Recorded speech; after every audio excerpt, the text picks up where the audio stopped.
12.3 내란 사태 전모가 속속 드러나고 있는 상황에서 내란 수괴로 지목된 윤석열 대통령 소식 살펴보겠습니다. 당당하게 정치적 법적 책임을 지겠다 이렇게 말했던 윤석열 대통령인데 공수처 출석 요구에는 불응하겠다고 하고 있어요. 도대체 무슨 생각과 계획인지 권영철 대기자와 분석해 보겠습니다. 안녕하세요. 안녕하십니까.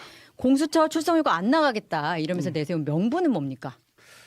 명분은 여건이 안 됐다는 얘기인데요. 여건이요? 예, 결국은 그 수사를 안 받겠다는 실질적인 그 얘기를 담고 있는 겁니다. 네. 검찰 소환 요구에 불응했고 공조본의 소환 요구에도 불응하고 있지 않습니까? 네. 석동현 변호사는 이를 두고 수사를 받겠다 안 받겠다는 의미가 아니라 현직 대통령의 신분이므로 탄핵 심판을 먼저 받겠다는 취지다 이렇게 얘기를 했습니다. 그러면 탄핵이 인용돼서 파면이 되면 네. 그때는 수사를 받겠다는 건가요? 말은 그렇습니다. 말은? 석 변호사는 공수처든 검찰이든 뭐 수사관 앞에 앉혀놓고 수사하면 수사관이 묻는 거에 대해서 대답해야 되지 않느냐 이렇게 얘기를 했어요. 그러면은 그 수사기관에서 조사받는 게 지금 대통령의 격에도 안 맞는 것 같고 검찰총장이 직접 하는 것도 아니지 않느냐 이런 취지의 설명을 하더라고요. 대통령이면 그렇게 수사를 받아야 된다는 건가요? 그런 취지인가요? 입으로는 공정과 상식을 외쳤습니다마는 윤 대통령과 김건희 여사는 늘 예외로 생각한다는 걸 드러낸 거겠죠. 취임사부터 자유를 외치지만 그 자유는 윤 대통령과 김건희 여사를 위한 자유였지 않습니까? 그렇군요. 내란을 일으키고도 2시간짜리 내란이 어디 있느냐고 강변하는 사람인데요. 아하, 알겠습니다. 네. 그러면은 헌재 탄핵 심판을 먼저 받겠다 예. 이렇게 나서는 것의 의도 이게 궁금합니다. 대통령으로 복귀하겠다는 강력한 의지의 표현 아니겠냐 이렇게 분석들을 합니다.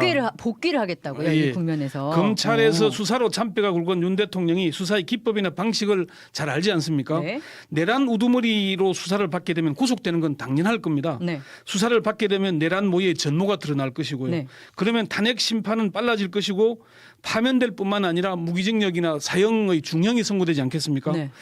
그러니까 일단 수사를 피해보겠다는 것이고 두 번째는 헌재 탄핵 심판을 먼저 한다면은 지금 6인 체제잖아요. 네. 주심 재판관이 자신이 임명한 정형식 재판관이잖아요. 맞습니다. 그러면 기각을 끌어낼 수 있다는 기대도 하고 있을 거고요. 아, 또 헌법재판소가 9인 체제인데 네. 3명이 공석인 상황에서 석동현 변호사는 사견을 전제로 6인 체제의 헌재는 불완전한 합의체라고 얘기를 했거든요. 네. 더 시간을 끌게 되면은 헌재 자체가 무력화되는 수가 있습니다. 어허. 어떻게 무력화되냐 하면은 내년 4월 18일까지 지금 문형배 이민선 두 재판관이 임기거든요. 네.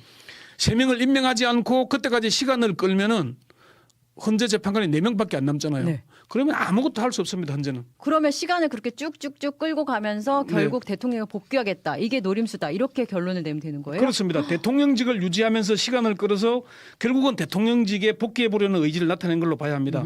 윤 대통령은 2시간의 내란이 어딨냐고 했습니다마는 국회가 신속하게 계엄을 해제하지 못했다면 지금 어떻게 되겠습니까? 우리가 이런 방송을 할 수 있겠습니까? 못했겠죠. 못했겠죠. 끌려갔겠죠. 그리고 언론은 검열을 받았을 것이고 거리에선 쿠데타 반대 시위와 경운군 사이에 유혈 충돌이 벌어졌을 겁니다. 네. 이게 그 보수 논객 조갑재 씨가 분석한 내용이거든요. 아하.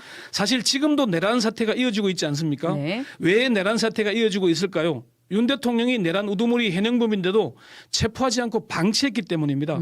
내란 우두머리가 멀쩡하니까 그 주변에서 계속 내란이 아니다, 통치행위다 이렇게 국민들을 속이고 네. 있는 거겠죠.